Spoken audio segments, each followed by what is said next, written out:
قرآن مجید کا 21واں پارہ اور ابھی سورہ عنکبوت کا ذکر جاری ہے۔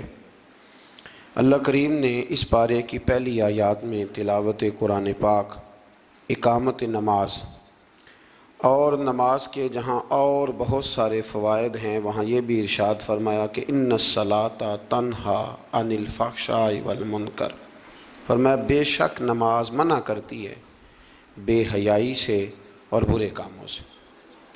نبی رحمت علیہ السلام کی خدمت میں عرض کیا گیا تھا کہ یا رسول اللہ صلی اللہ علیہ وسلم، ایک شخص رات کو نماز پڑھتا ہے پر سویرے چوری بھی کرتا ہے۔ ہم تو بڑی جلدی کہہ دیتے ہیں نا کہ کیا فائدہ اسے اس کی نماز کا، کیا فائدہ اسے اس کی عبادت کا۔ حضور صلی اللہ علیہ وسلم کی جب بارگاہ میں یہ سوال پوچھا گیا کہ حضور رات کو عبادت بھی ٹھیک کرتا ہے اور سویرے چوری بھی کرتا ہے تو حکم کیا ہے؟ تو حضور علیہ السلام نے فرمایا اگر وہ پابندی سے نماز پڑھتا رہا نا تو اس کی نماز اس سے چوری چھڑوا دے گی، اس لیے کہ نماز بے حیائی اور برے کاموں سے روک دیتی ہے۔ اگر کوئی کمزوریاں ہیں انسانی تقاضوں کے تحت تو نماز کی پابندی کرے۔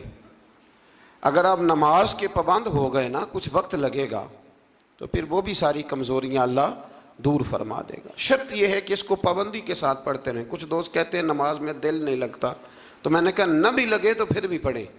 تو میرا سوال یہ ہے کہ ایک آدمی بالکل فارغ ہے، سوائے نماز کے، عبادت کے، سونے کھانے کے اسے کوئی کام نہیں، اور ایک شخص بیچارہ مزدور ہے، وہ ریڑھی لگاتا ہے، مثال دینے لگا ہوں، وہ ریڑھی لگاتا ہے، اس کے پاس دکان بھی نہیں ہے کہ وہ شٹر نیچے کرے یا تالا لگا کے چلا جائے۔ اب وہ نہ کسی کو کہہ کے آیا کہ یار ذرا 10 منٹ ٹھہرنا میں نماز پڑھ کے آیا، تو وہ چلا گیا۔ اب وہ بڑا بے چین ہے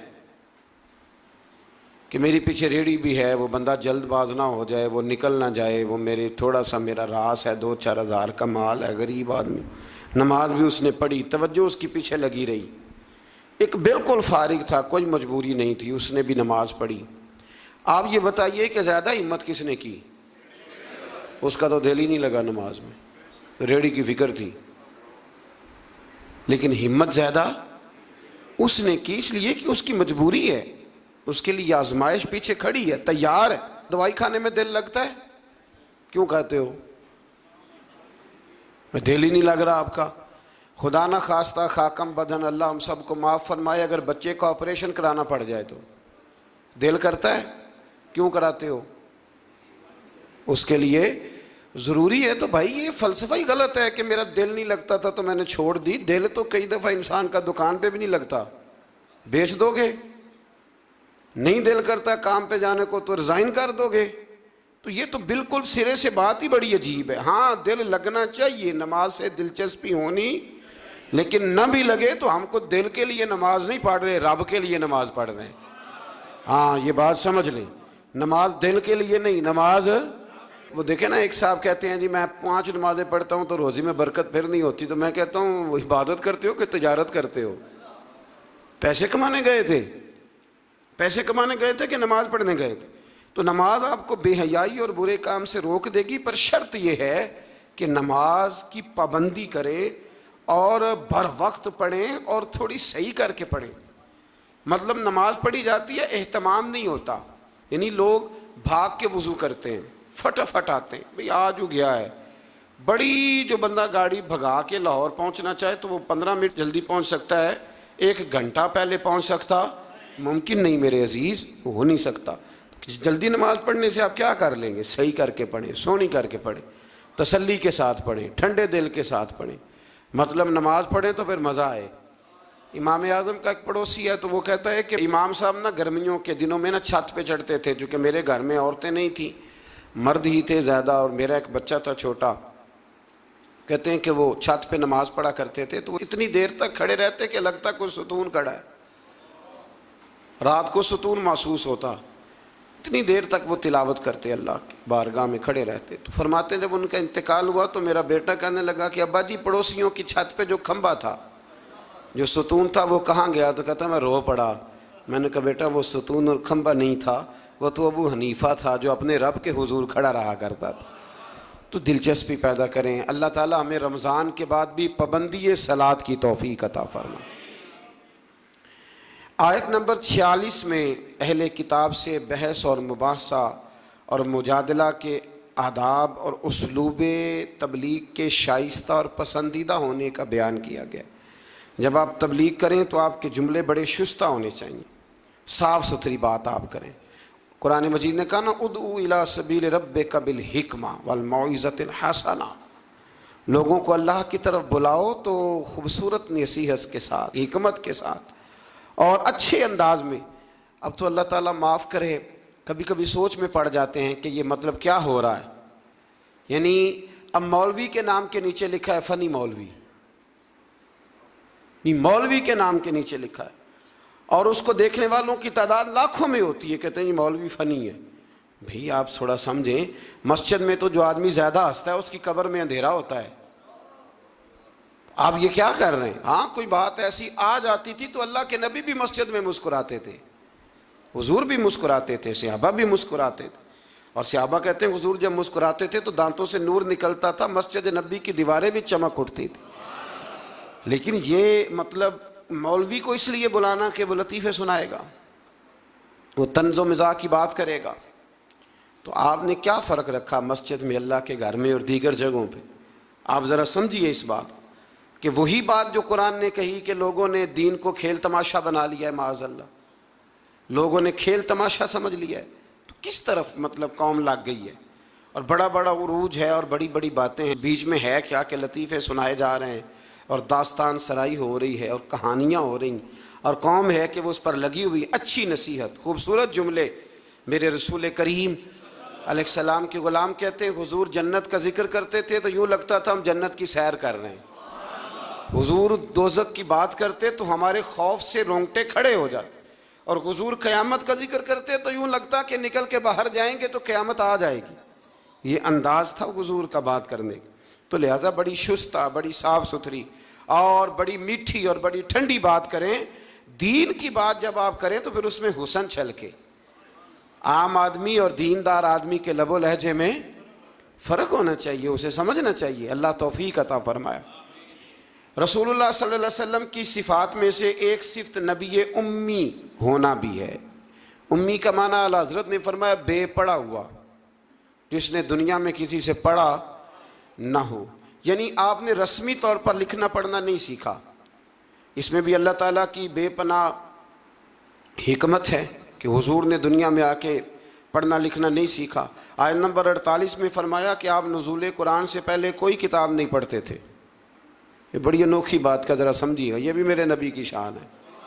حضور نے قرآن کے نازل ہونے سے پہلے رب فرماتا ہے کوئی کتاب پڑھی ہی نہیں، کوئی کتاب حضور نے پڑھی نہیں، لیکن حضور تورات کی باتیں بھی بتاتے تھے، انجیل اور زبور کی باتیں بھی بتاتے تھے، وہ نہیں پڑھا حضور نے، اور نہ ہی نبی پاک علیہ السلام دائیں ہاتھ سے لکھتے تھے، لیکن حضور کا لکھنا بہرحال ثابت ہے۔ بعد میں نبی پاک کا بطور معجزہ لکھنا ثابت ہے، احادیث مبارکہ سے ثابت ہے، لیکن حضور علیہ السلام نے نہ کوئی کتاب پڑھی، نہ دنیا میں حضور کسی کے شاگرد ہوئے۔ الرحمن علم القرآن، رحمان فرماتا ہے میں نے خود انہیں قرآن سکھایا ہے۔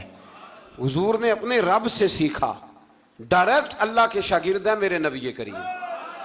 اور یا اللہ کیا سکھایا اور کیا سیکھا؟ تو فرمایا وَعَلَّمَكَ مَا لَمْ تَكُنْ تَعْلَمْ، محبوب جو نہیں جانتے تھے رب نے سارا ہی سکھا دیا ہے۔ لوگ پوچھتے ہیں آپ کے استاد کا نام کیا ہے؟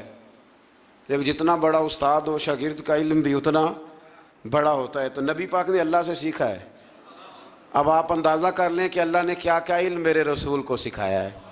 تو نبی امی کا معنی ہے بے پڑھا ہوا۔ آیت نمبر 50 سے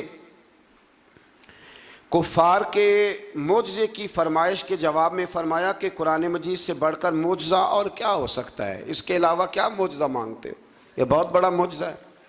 عذاب کے مطالبے پہ فرمایا کہ اس کا ایک وقت مقرر ہے، وہ وقت پہ آئے گا، کسی کے کہنے پر نہیں آئے گا۔ آیت نمبر 56 میں مومن بندوں کو فرمایا جا رہا ہے کہ جس سرزمین پر اللہ تبارک و تعالیٰ کی رضا کے مطابق زندگی گزارنا مشکل ہو تو اللہ تعالیٰ کی عبادت کی خاطر وہاں سے ایسی سرزمین کی طرف ہجرت کر جاؤ جہاں تم بے خوف و خطر اپنے رب کی بندگی کر سکو۔ ہجرت کرنے کا حکم دے دیا اگر کہیں کھل کے عبادت کرنے کا موقع میسر نہ ہو۔ میرا خیال ہے کہ دنیا میں شاید ہی کوئی ایسا خطہ ہو جہاں کھل کر عبادت کرنے کا موقع میسر۔ میں نے برطانیہ میں ایک مدینہ مسجد دیکھی، بہت بڑی وسیع مسجد۔ میں نے ایک جمعہ وہاں پڑھایا، تو جمعے کے بعد ہم نمازیوں کے بیچ بیٹھے۔ میں نے کہا آپ نے بڑی شاندار مسجد بنائی، تو وہ کہنے لگے کہ یہاں کی حکومت نے ہمارے ساتھ تعاون کیا۔ آپ حیران ہوں گے میری بات سن کے۔ وہ کہنے لگے جب ہم مسجد تعمیر کر رہے تھے تو یہاں سے پیچھے سے ایک روڈ گزرتا تھا، تو ہماری مسجد میں آڑے آتا تھا، تو ہم نے گورنمنٹ کو اپلیکیشن دی کہ یہ روڈ آ رہا ہے، تو کہتے ہیں مسجد کی خاطر گورنمنٹ نے روڈ بند کر کے روڈ اوپر سے گزار دیا ہے۔ اب تو عبادت کرنے کی تو کوئی دقت نہیں، پر شرط یہ ہے کہ عبادت کرنے والے بھی تو ہونے چاہیے نا۔ عبادت کرنے کی کوئی پریشانی اور نہ بھی ہو، تو اللہ کے محبوب کے لیے اللہ نے ساری زمین کو مسجد بنا دیا ہے۔ حضور فرماتے ہیں میرے قدموں کی برکت سے ساری زمین مسجد بن گئی، جہاں سجدہ کرو گے رب قبول کر لے گا، پر شرط یہ ہے کہ بندہ سجدہ کرے۔ فرمایا اور کتنے ہی جانور ہیں جو اپنا رزق اٹھائے نہیں پھرتے، ان کو اللہ رزق دیتا ہے، اور تم کو بھی، یعنی انسان کتنی ہی منصوبہ بندی کیوں نہ کرے، اسباب کا اختیار کرنا بجا ہے، لیکن رازق حقیقی طور پر صرف اللہ تعالیٰ ہی ہے۔ جانوروں کو کبھی دیکھیں آپ نے کہ انہوں نے گٹھڑیاں باندھ کے اپنا رزق باندھا ہو؟ تو اللہ فرماتے ہیں جن کا کوئی سبب نہیں، جب میں انہیں دیتا ہوں تو تمہیں کیوں نہیں دوں گا؟ رزق دینے والا اللہ ہے۔ پھر آگے جا کے آیت نمبر 64 میں فرمایا کہ دنیاوی زندگی کے کھیل اور تماشا ہونے اور اخروی زندگی میں اصل زندگی ہی تمہارے لیے وہ ہے جو آخرت کی زندگی ہے۔ دنیاوی زندگی تو صرف کھیل اور تماشا ہے، کھیل ہے۔ مطلب جب کوئی دنیا سے چلا جاتا ہے تو پھر لوگ کیا کہتے ہیں؟ کوئی کیا کر سکتا ہے؟ کر سکتا ہے کچھ؟ یہ تو ایک کھیل اور تماشا سا ہے۔ مطلب میں نے بچے پالے تو پھر بعد میں میرے بچوں نے بچے پالنے شروع کر دیے، پھر ان کے بچوں نے بچے، اور بہت بڑا لفظ ہے جناب یہ ہمارے پاس، بچوں کے لیے کر رہا ہوں جی۔ اور ابا جی کی عمر 85 سال ہو جاتی ہے تو بچے کہتے ہیں ابا ایک دکان ہی دے دے، کہتے تو ہنوں نہیں دینی، اون جی تہاڈے لیے کمایا ساری عمر۔ تو میں کہتا ہوں یہ جو بچوں کا بہانہ ہے نا، یہ بہانہ ہے۔ بینک بیلنس اپنے نام کا، مکان اپنے نام، گاڑی، اور روز کہتا کیا ہے؟ اور بھائی میں یہ کہہ رہا ہوں کہ یہ بہانہ ہے، بچوں کے لیے ہے، بالکل ٹھیک ہے، لیکن بچوں کے کام تو آئے گا نا ہمارے جانے کے بعد۔ آج تو مالک اور وارث ہم ہی ہیں نا، اس لیے تھوڑا نکلیں اس کھیل تماشے سے، اس آخرت کی بھی فکر کریں۔ امام زین العابدین گھر میں نماز پڑھ رہے تھے تو آگ لگ گئی، لوگ بجھاتے رہے، امام صاحب نماز پڑھتے رہے۔ نماز کے بعد لوگوں نے کہا حضور ہم آگ بجھا رہے تھے، آپ نے توجہ ہی نہیں کی۔ فرمایا تم دنیا کی بجھا رہے تھے، میں قیامت کی بجھا رہا تھا، میں دوزخ کی آگ بجھا رہا تھا۔ ادھر بھی تھوڑی توجہ کریں، اللہ توفیق عطا فرمائے۔ آگے پھر سورہ روم شروع ہوتی ہے۔ سورہ روم کی آیت نمبر 9 سے اللہ تعالیٰ نے بتایا ہے کہ لوگوں کو اپنی مادی قوت اور طاقت پر اترا کر اللہ عز و جل کی غالب قدرت کو بھول نہیں جانا چاہیے۔ ماضی میں کتنی ہی ایسی قومیں آئیں جو مادی قوت کی حامل تھیں، لیکن آج ان کے کھنڈرات ان کی مادی قوت کی ناپائیداری کا جیتا جاگتا ثبوت دیکھ لو جا کے۔ بڑی بڑی تگڑی قومیں آئیں، بڑی بڑی۔ یہاں قبر ہے نا شدرے میں بادشاہ کی، کتنے کتنے بڑے بادشاہ ہیں جو لیٹے ہوئے ہیں، لیکن کو جاتا ہے پوچھنے؟ بس دور سے کھڑے ہو کے لوگ کہتے ہیں کہ کھنڈر بتا رہے ہیں کہ عمارت حسین تھی۔ اس سے زیادہ کوئی دلچسپی، اللہ ہمیں سمجھنے کی توفیق دے۔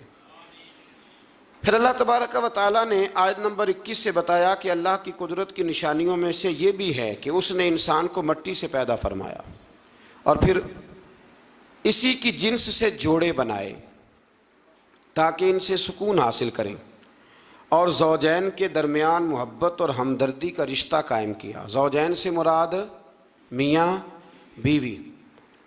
اور پھر ارشاد فرمایا کہ اس کی قدرت کی نشانیوں میں سے زمین و آسمان کی تخلیق اور انسانوں کی بولیوں اور رنگوں کا تنوع ہے، اور نیند کے لیے رات اور تلاش معاش کے لیے دن کا بنانا ہے۔ اور اسی طرح آگے کی آیات میں اللہ تعالیٰ کی قدرت کی متعدد نشانیوں کا رب کریم نے ذکر فرمایا۔ آیت نمبر 27 میں حیات بعد الموت کے منکرین سے فرمایا وہی ہے جو تخلیق کی ابتدا کرتا اور دوبارہ وہی زندہ کرے گا، اور یہ اس کے لیے بڑا آسان ہے۔ دوبارہ زندہ کرنا بڑا، کسی چیز کا پہلی دفعہ بنانا مشکل ہوتا ہے، دوبارہ تو آسان ہو جاتا ہے۔ فرمایا دوبارہ زندہ کرنا تو اس کے لیے آسان ہے۔ آیت نمبر 28 میں مشرکین سے فرمایا کیا تمہارے غلام تمہارے مال میں برابر کے حصے دار ہوتے ہیں؟ اگر نہیں تو پھر اللہ تعالیٰ کے ساتھ کیسے بے جان بتوں کو شریک کرتے ہو؟ آگے چل کر امت محمدی صلی اللہ تعالی علیہ وسلم کو تعلیم دینے کی خاطر فرمایا آپ باطل ادیان سے کنارہ کش ہو کر اپنے آپ کو دین فطرت پر قائم رکھیں، وہ اصل دین ہے۔ آیت نمبر 33 سے انسان کی فطری خود غرضی کو بیان کیا اللہ نے، فطری خود غرضی کو۔ فرمایا کہ تکلیف کے وقت اللہ کو پکارتے ہیں لیکن راحت کے وقت اسے بھول جاتے ہیں، بلکہ شرک کرنے لگتے ہیں، اور یہ بھی بتایا کہ اللہ کی رحمت سے نا امید بھی ہو جاتے ہیں۔ اچھا لگتا ہے ہمارے جملوں میں نا یہ فکر اچھا لگتا ہے، بس ٹھیک ہے جی وہ جس حال میں رکھے جی میں بڑا راضی ہوں، بھئی یہ شکر نہیں۔ شکر یہ ہے کہ الحمدللہ میرے رب نے جیسا سمجھا اس نے اس حال میں مجھے رکھا ہے، جیسا سمجھا اس حال میں اس نے مجھے رکھا ہے۔ آیت نمبر 38 میں قرابت داروں اور مسکینوں اور مسافروں کو ان کا حق دینے کا حکم دیے۔ قرابت داروں کا بھی حق ہوتا ہے، مسکینوں کا بھی ہوتا ہے، مسافروں کا بھی ہوتا ہے۔ ہمارے اوپر تو حق ہی کوئی نہیں کسی کا، یا ہمارا ہے یا ہمارے بچوں کا ہے۔ اس آیت میں اللہ نے حکم دیا قرابت داروں کا بھی حق ہے، مسکینوں کا بھی حق ہے، مسافروں کا بھی تیرے اوپر حق ہے، تو نے وہ دینا ہے، وہ تیری ذمہ داری ہے، وہ تیری ذمہ داری ہے۔ حضرت عمر بن عبدالعزیز فرمایا کرتے تھے ہم بڑے شکر گزار ہیں غریبوں کے، بڑے شکر گزار ہیں غریبوں کے۔ فرمایا رب کریم ہمیں اپنا نمائندہ بناتا ہے اور ہمیں کہتا ہے لو میں تمہیں دیتا ہوں، تم جا کے میرے بندوں میں بانٹ آؤ۔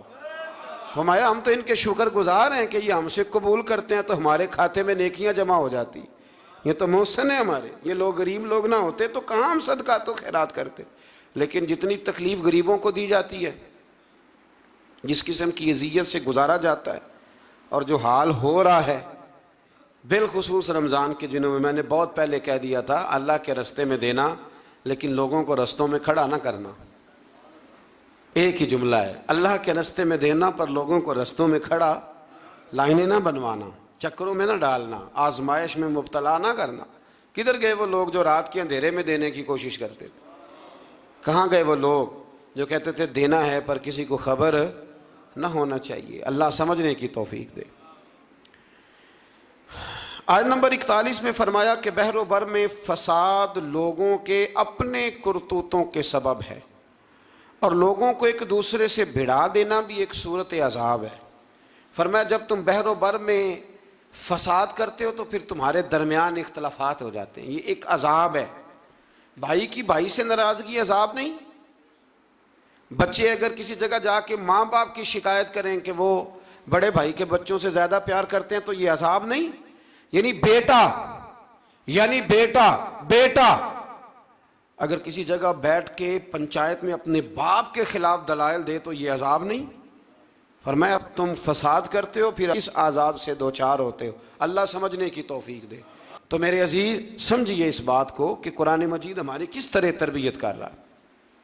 آیت نمبر 46 میں اللہ تعالیٰ نے بارش کے نظام کو اپنی قدرت کی نشانی کے طور پر بیان فرمایا ہے۔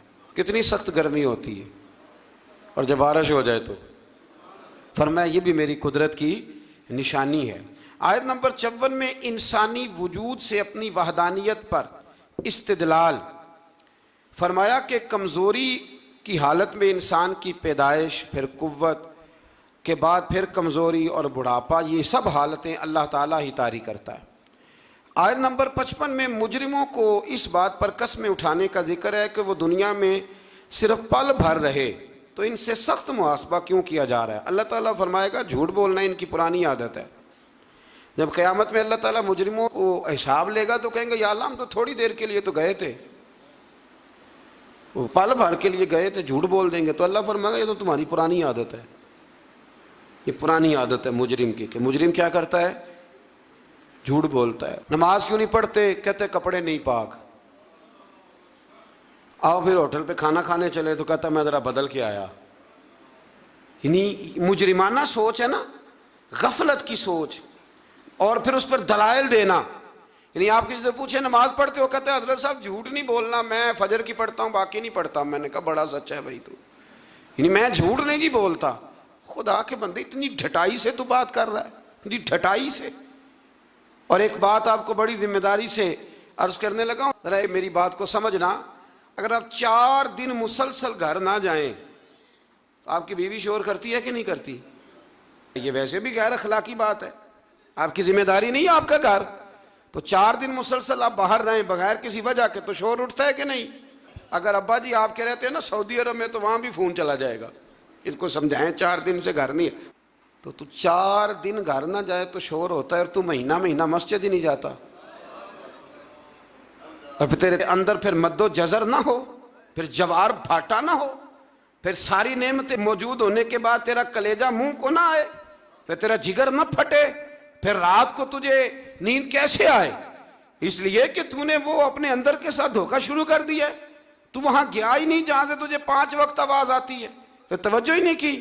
اس لیے سمجھ لے کہ جو اندر بے چینی ہے اس کا کوئی نہ کوئی سبب ہے, کہیں نہ کہیں تو ہم نے غلطی کی ہے, کسی نہ کسی جگہ تو کوئی معاملہ ایسا ہے. امام مالک رحمۃ اللہ علیہ کے پاس ایک شخص آیا تو ناجائز پیسے کمایا کرتا تھا. کہنے لگا حضور سکون کوئی نہیں. تو امام صاحب نے ایک کی جملہ کہا, فرمانے لگے امانتیں امانت داروں کے حوالے کر دے, رب تجھے سکون عطا کر دے گا. وہ بندہ کہنے لگا یہ کیا؟ فرمانے لگے میرے پاس کسی کی امانت ہو تو مجھے نیند کوئی نہیں آتی, تو نے تو یتیموں مسکینوں کی رکھی ہوئی ہے, تجھے کیسے آئے گی؟ جیتے جاگتے آدمی کی امانت میرے پاس ہو تو میں کہتا ہوں یہ چھین نہ جائے, تو نے تو لوٹ مار کی رکھی ہے. اللہ ہمیں سمجھنے کی توفیق عطا فرمائے. آگے سورہ لقمان شروع ہوتی ہے. حضرت لقمان کے بارے میں بھی لوگوں کا بعض کا قول یہ ہے کہ حضرت لقمان نبی تھے, لیکن صحیح قول مفسرین نے یہی لکھا ہے کہ وہ نبی نہیں تھے, وہ اللہ کے ایک نیک بندے تھے, اللہ کے ولی تھے, ایک بڑے دانا آدمی تھے, بڑے عقل مند آدمی تھے. اللہ تبارک و تعالیٰ نے انہیں بڑا نوازا تھا, بڑی حکمت والے تھے, بڑے سمجھدار تھے. آپ اندازہ کریں کہ اللہ نے ولیوں کا کتنا ذکر فرمایا قرآن مجید کے اندر. سورہ لقمان ایک ولی کے نام پہ, حضرت سکندر ذوالقرنین اللہ کے, مولا علی کا قول میں نے عرض کیا تھا کہ وہ بھی اللہ کے ولی ہیں, جناب مریم بھی اللہ کی ولیہ ہیں. تو ان سب لوگوں کے ناموں پر اللہ تبارک و تعالیٰ نے قرآن مجید کی آیات کو رکھا ہے.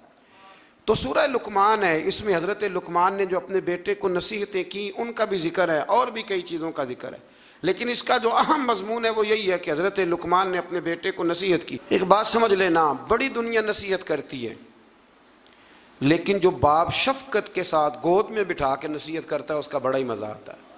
ہم بھی نصیحتیں کرتے ہیں گھر میں, پر کسی سے جھگڑا ہو جائے نا باہر, یا دیہڑی صحیح نہ لگے, یا کاروبار پہ چھٹی ہو جائے, تو پھر ہمیں لیکچر یاد آتا ہے. وہ پھر گھر آ کے بڑے بوڑھے وہ سارا لیکچر گھر میں دیتے ہیں, اللہ ماشاء اللہ. وہ میری طرح کسی اور کے ستائے ہوئے, جانے کس عمر میں جائے گی یہ عادت میری, روٹھنا اس سے تو اوروں سے الجھتے پھرنا. یعنی بات کوئی اور ہے, اور گھر آ کے وہ تم نماز نہیں پڑھتے بچے میرے, اس لیے ساری بے برکتی ہے. باپ بیگم صاحبہ آپ چونکہ نماز نہیں پڑھتی, ساری تباہی سی ہوتی ہے تباہی, بچے نماز نہ پڑھیں تو, گھر والی نماز نہ پڑھے تو بے برکتی ہوتی ہے. پر اب آپ کا موڈ بن گیا تھا تو آپ نے لیکچر دیا, تو اس طرح تھوڑی بچے نماز پڑھیں گے. بچے تو اس طرح نماز پڑھتے ہیں کہ آپ شفقت کی گود میں انہیں بٹھا لیں, پھر ان کا ماتھا چومیں اور کہ پتر تو 1 رکعت پڑھے گا نا تو تیرے باپ کا قد اللہ 1 فٹ بلند کرے گا قیامت میں, عزت کا قد اونچا ہوگا, عزت کا. اس طرح جب کوئی نصیحت کرتا ہے نا اپنے بچے کو, اس طرح جب کوئی نصیحت کرتا ہے تو باتیں رہ جاتی ہیں طبیعت میں, رہ جاتی ہیں مزاج میں. تو یاد رکھیں کہ ماں باپ نصیحت کریں, ضرور کریں. جتنی ماں باپ کی نصیحت اثر کرتی ہے باہر والوں کی نہیں کرتی. اور بچوں سے میری گزارش ہے کہ ماں باپ کی نصیحت سنیں. باہر والے نا, باہر والے تو آپ کو نصیحت کریں گے, کہہ کے گزر جائیں گے. باپ نصیحت نہیں کرتا, باپ تو آپ سے اپنا درد دل بیان کرتا ہے. اور اتنی تڑپ کسی میں نہیں ہوتی کہ آپ بچ جائیں جتنی آپ کے ماں باپ میں ہوتی. ان کی دھیان لگا کے بات سنیں, ان کی طرف توجہ کریں. کسی نے بادشاہ سے کہا تھا کہ مزہ کب آیا تمہیں؟ تم بڑے بادشاہ رہے، بڑے خزانوں کے، مزہ کب آیا؟ کہنے لگا مزہ تب آیا کہ جب میں پہلے کل کسی زمانے میں، بعد میں وزیر اعظم بنا، جب میں نوکری کرتا تھا تو میں پیسے لا کے اپنی اماں کو دیتا تھا، تو پھر میں سویرے جب اماں سے کہتا تھا نا اماں ذرا کرایہ دینا، تو کہتے تھے کہ وہ خزانے کا مالک ہونے کا اتنا مزہ نہیں آیا جتنا اماں وہ اپنی گتھلی سے پیسے نکالتی تھی اور پھر 2-3 دفعہ چیک کرتی تھی کہ نوٹ ساتھ جڑا ہوا تو نہیں، پھر وہ دیتی تھی۔ تو کہتے ہیں کہ میرے ابا جی پاس کھڑے ہوتے تھے تو وہ کہتے تھے نہ ایڈا دھیان کر دے منڈے نو دیر پہ ہی ہوندی ہے، تو اماں کہتی تھی نہیں میرے پتر دی محنت دی کمائی ہے، اس کی مشقت کی کمائی ہے، میں ذات۔ تو یہ بادشاہی ہے اگر آپ کے پاس ماں باپ ہے، یہ آپ کے پاس حسن ہے، یہ وقار ہے۔ ان کے پاس بیٹھے، ابا ان پڑھ بھی ہو نا، باپ ان پڑھ بھی ہو تو یونیورسٹی کا درجہ رکھتا ہے۔ آج تک کسی کائنات میں نہ آکسفورڈ نے ایسا کوئی نصاب بنایا ہے، نہ پنجاب یونیورسٹی نے، نہ کراچی یونیورسٹی نے، جو نصاب اللہ ماں کی ممتا کو دے کے دنیا میں بھیجتا ہے، وہ بنا ہی نہیں نصاب کہیں۔ کان لگا کے نصیحت سنو ماں باپ کی وہ کیا کہتے ہیں۔ تو حضرت لقمان اپنے بیٹے کو نصیحت کرتے ہیں۔ پہلی بات انہوں نے یہ کی کہ بیٹا کبھی شرک نہ کرنا، اور دوسری بات یہ کی اپنے بیٹے کو کہ اللہ اور ماں باپ کا شکر گزار ہونا۔ پھر فرمایا والدین کے ساتھ نیکی کا برتاؤ کرنا۔ اس مقام پر پھر قرآن نے اولاد کے لیے ماں باپ کی مشقتوں کا ذکر بھی فرمایا، اور یہ بھی فرمایا کہ اگر خدا نہ خواستہ کسی کے ماں باپ مشرک ہوں تو ان کے دباؤ میں شرک میں مبتلا نہ ہو، لیکن اس کے باوجود دنیاوی امور میں ماں باپ کے ساتھ بدستور نیکی کا برتاؤ کرے۔ اور پھر فرمایا پابندی سے نماز قائم کرنا۔ پھر فرمایا نیکی کا حکم دینا اور برائی سے، بیٹا نیکی کا صحیح بات کریں اپنے دل سے۔ کبھی ہم نے بچوں کو کہا ہے کہ نیکی کا حکم دینا؟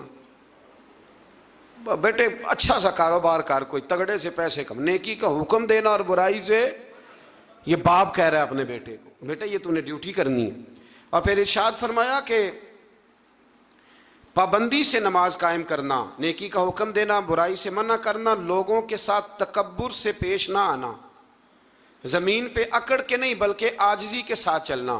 لیکن اگر ابا جی اپنے بچے کو بتائیں او تو انہوں نے بال نہ کھیڑتا تھا پیالہ تو جٹا نہ منڈا ہے، اللہ ماشاءاللہ، اگر ابا جی یہ سبق پڑھائیں تو تکبر کا درس آیا کہ یہاں عاجزی کا درس آیا؟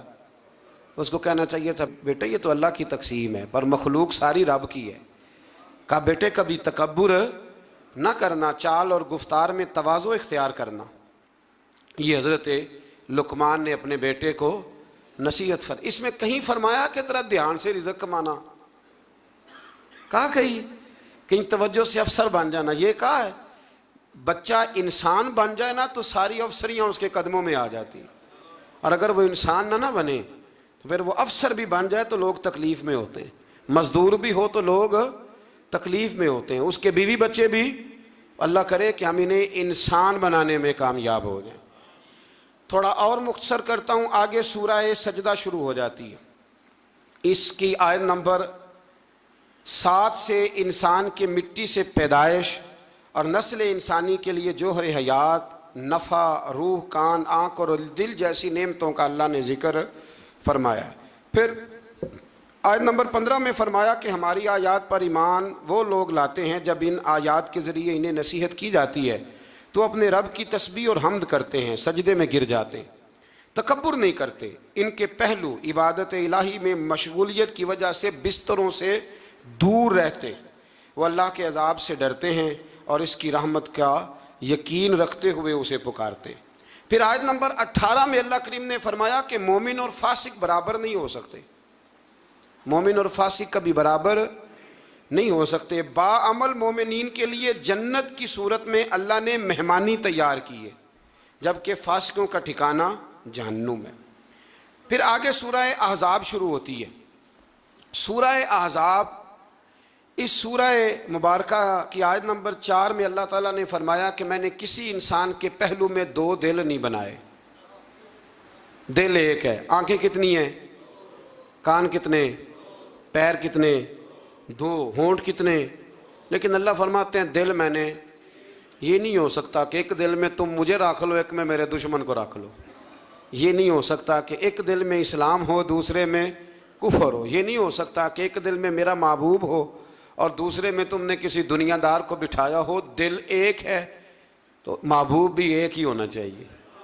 وہ الگ بات ہے کہ کبھی کبھی کسی شاعر نے یہ شکوہ کیا ہے، وہ بھی شکوہ نہیں، اس نے اپنی بات کی. ہم اپنے لفظوں میں لیتے ہیں نا. یوں سمجھ لیں کہ کسی نے کہا کہ میں حضور سے محبت کرتا تھا تو مجھے تڑپ لگ گئی تو تڑپ کا مزہ بڑا آیا. اعلیٰ حضرت نے بھی کہا ہے نا، عشق تیرے صدقے جلنے سے چھٹے سستے، جو آگ بجھا دے گی وہ آگ لگائی ہے. تو وہ شاعر کہتا ہے کہ اتنا میں تڑپا ہوں اپنے محبوب کے لیے تو تڑپ کا بھی ایک مزہ ہے.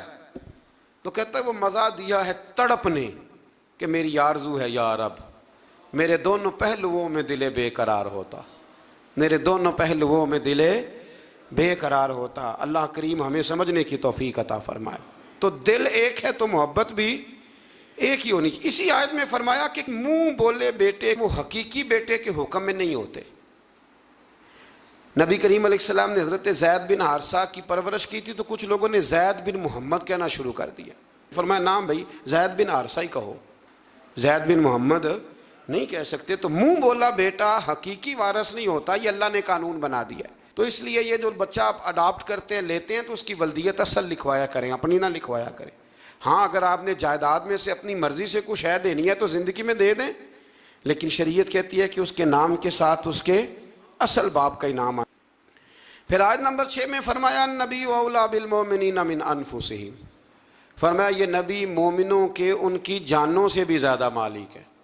اور ایک اولیٰ کا معنی اقرب کیا گیا کہ نبی پاک مومنوں سے ان کی جانوں سے بھی زیادہ قریب ہے. جان کتنی قریب ہوتی ہے کسی کو پتہ ہے؟ کسی سائنسدان کا قول، کسی ڈاکٹر کا. تو جو سائنس آج تک یہ نہیں بتا سکی کہ جان کتنی قریب ہے، وہ اس کا پتہ کیسے بتائے گی جو جان سے بھی زیادہ قریب ہے. فرمایا محبوب جانوں سے بھی تمہارے زیادہ قریب ہے. اور اس کے ساتھ ہی فرمایا کہ جو نبی پاک علیہ الصلوۃ والسلام کی ازواج ہیں وہ مومنوں کی مائیں ہیں. آیت نمبر 7 میں انبیاء کرام کے فرائض رسالت کے متعلق لیے گئے وعدے کا ذکر ہے. پھر آیت نمبر 8 سے غزوہ خندق، جس کو غزوہ احزاب قرآن مجید نے کہا، اس غزوے کا بھی ذکر ہے. غالباً آیت نمبر 8 سے لے کر کوئی 20 آیت تک اس غزوے کا مختلف انداز میں سورہ احزاب کے اندر اللہ کریم نے 21ویں پارے میں ذکر فرمایا. کچھ یہودی بڑی بدعہدی کرتے تھے تو حضور نے انہیں وہاں سے نکال دیا تو وہ خیبر میں جا کے آباد ہو گئے. انہوں نے شرارت کی، مکے گئے اور مکے والوں کو تیار کیا کہ اس وقت بدر میں تم مسلمان تم سے جیت گئے تھے تو دیکھا نہیں تم نے، احد میں پھر تم جیت گئے معاذ اللہ، تو آؤ حملہ کرو ہم تمہاری مدد کریں گے. ابو سفیان کو تیار کیا اور کئی لوگوں کو تیار کیا، اور پھر بنو غطفان ایک قبیلہ تھا اس کو بھی ساتھ ملایا، کچھ اور قبیلوں کو ساتھ ملایا، تو تقریباً 10-12 ہزار کا لشکر لے کر انہوں نے مدینے پہ حملہ کیا، تیاری کی. نبی کریم علیہ السلام نے صحابہ کو مشورے کے لیے بلایا. بھائی خبر ملی ہے وہ تو آ رہے ہیں 10,000 کا لشکر لے کے، کیا کرنا ہے؟ سارے لوگ میٹنگ میں بیٹھے تو حضرت سلمان فارسی نے مشورہ دیا. عرض کی حضور ہمارے علاقوں کے اندر جب اس طرح کا ماحول ہوتا تھا تو خندق کھودی جاتی تھی، ایک چوڑی خندق جس کو دشمن پھلانگ نہ سکے، اس میں آگ جلائی جاتی تھی. گھوڑا کتنی کچھ چھلانگ لگا لے گا. مدینے کے 3 طرف ویسے ہی کہیں باغات ہیں، کہیں بڑی آبادی ہے گنجان آباد، کہیں پہاڑ ہیں، تو جو حصہ خالی ہے جہاں سے خطرہ ہے وہاں خندق کھود دیتے ہیں. نبی کریم نے فرمایا تمہاری بات مجھے بڑی پسند آئی ہے. آج کل بھی ویسے بڑے چھوٹوں سے مشورہ کرتے ہیں کہ نہیں؟ سوال ہی نہیں پیدا ہوتا. اور چلو میں بھی ایک بات کہہ ہی دیتا ہوں، اگر کئی دفعہ بندہ شاگردوں مریدوں سے مشورہ کر لے تو چوڑ بھی بڑے ہو جاتے ہیں. یہ بھی مسئلہ ہے. آپ مشورہ لے لینا. تو مشورہ تو آج کل ویسے بھی کوئی نہیں دیتا، جو بھی دیتا حکم ہی دیتا ہے. یعنی اگر آپ نے بات مان لی تو ٹھیک ہے، نہ مانی تو بندہ ناراض ہے. تو میں کہتا ہوں بھائی آپ نے مشورہ دیا تھا کہ حکم دیا تھا؟ اگر تو حکم دیا تھا تو پھر چلو گستاخی ہو گئی، اگر مشورہ تھا تو مشورہ رکھا بھی جا سکتا ہے اور رد بھی کیا جا. اب بہت کبار صحابہ نے یہ کہا کہ باہر جا کے جنگ لڑیں گے، اندر رہیں گے تو بزدل سمجھیں گے، لیکن حضور نے فرمایا نہیں، سلمان فارسی بات ٹھیک کرتا ہے. اب باقی ناراض ہو گئے، واک آؤٹ کر گئے. کسی نے شکوہ کیا بعد میں. مزاج کو سمجھے، اسلام کے مزاج کو سمجھے. میں جمعے میں بھی کہہ رہا تھا ہماری سب سے زیادہ لڑائیاں پتہ کیا ہیں؟ انہاں میں نے پوچھیا ہی نہیں. اس سب سے بڑی لمبی چوڑی لڑائی اس کا نام ہے. نانا جی بگڑ گئے, دادا جی بگڑ گئے, ابا جی بگڑ گئے. اور موٹی بات کیا ہے, انہیں سانو پوچھا نہیں, با مرضی کر لی. یہ سب سے بڑی, آپ ٹٹول کے لیں پیچھے سے تو یہ جملہ برآمد ہو جاتا ہے. اب اس کا کیا حل کیا جائے, اور اس کی توبہ بھی کوئی نہیں, اللہ معاف کرے, یعنی معافی بھی نہیں ملتی اس فکرے کی. تو حضرت سلمان فارسی کے کہنے پر حضور نے نا خندق کھودنے کا ارادہ فرمایا. 40 گز خندق کھودیں گے 10 بندے مل کے. 10 آدمیوں کو کہا 40 گز خندق کھودنی ہے, اور یہ 5 گز گہری ہونی چاہیے. اب خندق کھودنے لگے, اور اتنی زیادہ قحط کا زمانہ تھا کہ صحابہ نے پیڑ پہ پتھر باندھ کے خندق کھودی. اور وہ بڑی مشہور روایت ہے کہ ایک چٹان نہیں ٹوٹتی تھی تو نبی پاک نے پھر آ کے 3 ضربیں لگائیں, اور ہر دفعہ فرمایا لو بھئی ملک شام کی کنجیاں بھی اللہ نے مجھے دے دی ہیں, یمن کی بھی دے دی ہیں, ایران کی بھی دے دی ہیں. اب وہ خندق کھود لی, کافر آ گئے 10-12 ہزار کا لشکر لے کے. ان کا تو خیال تھا کہ نہ کوئی تیاری نہ پروگرام, اور اتنے تو بندے نہیں مدینے میں, 10,000 آدمی کہاں سے آئے گا مقابلہ کرنے. لیکن جب خندق دیکھی تو حیران ہو گئے. اب خندق کے اس پار انہوں نے خیمے لگا لیے, اس پار مسلمان تھے. ایک جگہ سے تھوڑی سی خندق جو تھی وہ کم چوڑی تھی, تو وہاں سے عمر بن عبد ود بہت بڑا پہلوان تھا, بہت بڑا. یہ جنگ بدر میں زخمی ہوا تھا تو بھاگ گیا تھا. اس نے قسم اٹھائی تھی کہ اتنی دیر تک سر میں تیل نہیں لگاؤں گا, اتنی دیر معاذ اللہ مسلمانوں سے بدلہ نہیں لے لوں گا. تو یہ آیا اس دن, جب میدان کے اندر آیا نا, چھلانگ لگائی گھوڑے کو اس نے کسی طریقے سے, تو گھوڑا اس کا ایک جگہ سے کم چوڑی تھی وہاں سے کراس کر گیا, اٹھا. اور اس کے بارے میں مشہور تھا کہ 1000 آدمی کا مقابلہ کرتا ہے. گھوڑے کی چھلانگ لگائی, گرا, گھوڑا بھی گرا, یہ بھی گرا, پھر اٹھا. تو اٹھ کے کہنے لگا ہے کوئی میرے مقابلے میں تو سامنے آئے. اس نے پہلا اعلان کیا تو مولا علی شیر خدا اٹھ کے کھڑے ہو گئے, اٹھ کے کھڑے ہو گئے. فرمایا میں کرتا ہوں. حضور نے فرمایا علی ٹھہر جائیے, عمر بن عبد ود ہے, 1000 کے مقابلے میں لڑتا ہے. عرض کی حضور میں بھی تو اسد اللہ ہوں نا, لڑتا ہے تو پھر کیا ہوا, دیواریں ہلتی رہتی ہیں اور در کانپ جاتا ہے. علی کا نام سن کے اب بھی خیبر کانپ جاتا ہے, مجھے جانے دے. جب تیسری دفعہ وہ پکارا تو حضرت علی کہنے لگے حضور بس کریں, اب تو حد ہو گئی, میں ضرور جاؤں گا. حضور نے اپنے دست مبارک سے ذوالفقار حیدری عطا فرمایا. حضرت مولا علی شیر خدا یوں نکلے وہاں سے کہ جیسے شیر کچھار سے نکلتا ہے. اور جب آئے نا سامنے تو کہنے لگا تیرا کیا نام ہے. آپ فرمانے لگے علی ابن ابی طالب ابن عبد المطلب, یہ میرا نام ہے. کہنے لگا میں نہیں تجھ سے لڑتا, تیرا باپ میرے باپ کا دوست تھا. حضرت علی فرمانے لگے بہانے نہ کر, علی کا نام سن کے بہانے کرتا ہے. تیرا باپ میرے باپ کا دوست تھا, اس کا کیا مطلب ہے. فرمایا میرا دوست بھائی وہی ہے جو محمد عربی کا دوست ہے, میدان میں آ مقابلہ کر. اس کو بات سن کے اتنا غصہ آیا, کہنے لگا پھر تم لڑو گے. حضرت علی فرمانے لگے سنا ہے تو 2 باتوں میں سے ایک قبول کر لیا کرتا ہے, کیونکہ میں نے بھی پہلوانوں کی ساری باتیں سنی ہیں. تو کہنے لگا وہ کیا. حضرت علی فرمانے لگے سنا ہے تو 2 میں سے ایک قبول کر لیتا ہے. فرمایا ہاں. کہنے لگے پھر 2 ہی باتیں ہیں, یا اسلام قبول کر لے یا میدان میں آ جا, ایک رکھ لے. کہنے لگا وہ تو نہیں میں قبول کرتا. تو حضرت علی فرمانے لگے پھر ڈر نہ, سامنے آ. اس نے بڑی زور سے حملہ کیا حضرت علی پہ, بڑی زور سے. حضرت علی رضی اللہ تعالیٰ عنہ کے سر اقدس پر زخم بھی آیا, میں پوری بات عرض کروں گا, اور ساری زندگی اس کا نشان مبارک سر پہ رہا, ساری زندگی. تو جب اس نے حملہ کر لیا تو پھر حضرت علی نے بغیر بتائے حملہ نہیں کیا. فرمانے لگے بھئی تیری باری ختم ہو گئی, اب میری باری ہے, ذرا سنبھل کے رہنا, علی آنے لگا ہے. میں پشت پہ وار نہیں کرتا, میں بتا کے آیا کرتا ہوں. انا اسد اللہ و رسول, میں اللہ کا بھی شیر ہوں, رسول اللہ کا بھی شیر ہوں. فرمایا ذرا تیاری کر لے. حضرت علی نے ایک ہی ضرب لگائی, ایک ہی. تو صحابہ کرام فرماتے ہیں جب دونوں گتھم گتھا ہوئے تو ریت اتنی اڑی کہ کچھ سمجھ نہیں آ رہا تھا. فرماتے ہیں لوگ آنکھیں کھول کے دیکھ رہے تھے, اور جب ریت چھٹی نا تو کہتے ہیں وہ زمین پہ پڑا تھا, اس کے 2 ٹکڑے تھے, اور علی شیر خدا اس کی چھاتی پہ کھڑے تھے. میرے رسول کریم نے فرمایا اس وقت, فرمایا خندق کے دن علی کی ایک ضرب ساری کائنات کی نفلی عبادتوں سے بہتر ہے, ساری دنیا کی نفلی عبادتوں سے مولا علی کی وہ ضرب بہتر ہے. 1 مہینے تک کافروں نے وہاں خیمے لگائے رکھے.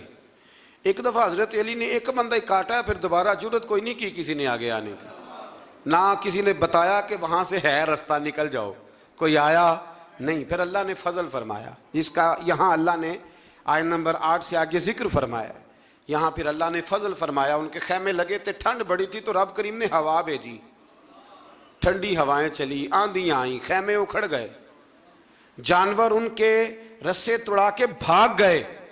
ابو سفیان کہنے لگا بھئی بات یہ ہے کہ مہینہ ہو گیا ہمیں یہاں, نہ وہ ہمارے قابو آئے, نہ کوئی بات مسئلے کا حل ہوا. اب یہ جو طوفان ہے نا, اس میں تو نہیں رہ سکتا, تم نے رہنا تو رہو. اس نے سب سے پہلے وہ بیٹھا اونٹ پر, اور روایت میں کتنی تیزی سے بیٹھا کہ اس کے اونٹ کا پاؤں بندھا تھا, اسے یہ بھی یاد نہ رہا. اونٹ کو اٹھاتا ہے تو اٹھتا نہیں. تو کسی نے کہا سردار تجھے تو بھاگنے کی اتنی جلدی ہے کہ تم نے اونٹ کا پیر بھی نہیں کھولا. رسی تلوار سے کاٹی, جب وہ بھاگا تو سارے پیچھے بھاگ گئے. میرے حبیب فرمانے لگے دیکھو رب کریم نے ہمیں بغیر جنگ کے ہی فتح عطا فرما دی. اس ساری جنگ کے احوال اس پارے کے اندر رب کریم نے بیان فرمائے. اس کو جنگ احزاب بھی کہتے ہیں اور جنگ خندق بھی کہتے ہیں. پھر آیت نمبر 21 میں فرمایا لَقَدْ كَانَ لَكُمْ فِي رَسُولِ اللَّهِ أُسْوَةٌ حَسَنَةٌ. فرمایا بے شک تمہارے لیے نبی پاک کی زندگی میں بہترین نمونہ ہے. تمہیں دائیں بائیں جانے کی ضرورت ہی کوئی نہیں, جدھر جدھر حضور جاتے ہیں پیچھے پیچھے جاؤ. یہ رستہ تمہیں رب کریم کی بارگاہ ناز کے قریب کر دے گا. پھر اللہ تبارک و تعالیٰ نے آیت نمبر 26 میں جو بنو قریظہ ہیں ان کی بد عہدی کو بیان کیا, ان کے محاصرے کو, اور پھر ان کے کلوں سے اترنے کو, ان کے قتل کرنے کو, قیدی بنا لینے کو, ان کی زمینوں مکانوں مال و متاع کے مسلمانوں کے وارث بنانے کا بیان ہے. اور اس پارے کے آخر میں اللہ کریم نے ایک بات کو اور بیان کیا. امہات المومنین ازواج مطہرات کو دعوت دی گئی کہ آپ دنیا کی زندگی کی زینت آپ کو چاہیے, آپ اسے اختیار کرنا چاہیں تو اس کی بھی اجازت ہے, اللہ نے اجازت دے دی. اور اگر اللہ اور اس کے رسول اور آخرت آپ کو مطلوب ہے تو پھر اللہ یقین دلاتا ہے کہ آپ کو وہ چیز نصیب ہو جائے گی. اصل میں نا یہ بھی تھوڑا سا پس منظر ہے, اس پر بھی لوگ عرضہ افزائی کرتے ہیں, تو میرا خیال ہے اس کو بھی ذرا کھول دوں تھوڑا سا. ایک زمانہ تو وہ تھا جب غربت تھی, پھر اللہ نے مال دیا, بنو قریظہ بنو نذیر بڑے بڑے علاقے فتح ہوئے, مال آیا تو باقی لوگوں میں بال بٹتا تھا. تو جو صحابہ کل غریب تھے مال غنیمت کی وجہ سے امیر ہو گئے, ان کی بیویاں بڑے بڑے اچھے لباس پہنتی, کھانا کھاتی, سارا کچھ ہوتا. تو ازواج مطہرات نے ایک دن نبی کریم کی بارگاہ میں یہ عرض کی کہ یا رسول اللہ صلی اللہ علیہ وسلم, جب تک تو حالات اور تھے تو ہم بھی خاموش تھیں, اب تو اللہ کا فضل ہے, لیکن آپ کے پاس جو آتا ہے آپ بانٹ دیتے ہیں, اگر کچھ نہ کچھ ہمیں میسر آ جائے. میرے رسول کریم علیہ السلام نے اس بات کو پسند نہیں کیا, حضور ناراض ہو کے چلے گئے. پھر رب کریم نے یہ آیات نازل فرمائیں, فرمایا تمہیں دنیا کی زینت چاہیے یا تمہیں اللہ کا رسول چاہیے؟ تو بیک زبان تمام ازواج نے کہا, بیک زبان ساری ماؤں نے کہا ہمیں نہیں دنیا چاہیے, ہمیں تو مصطفیٰ کریم کا قرب چاہیے.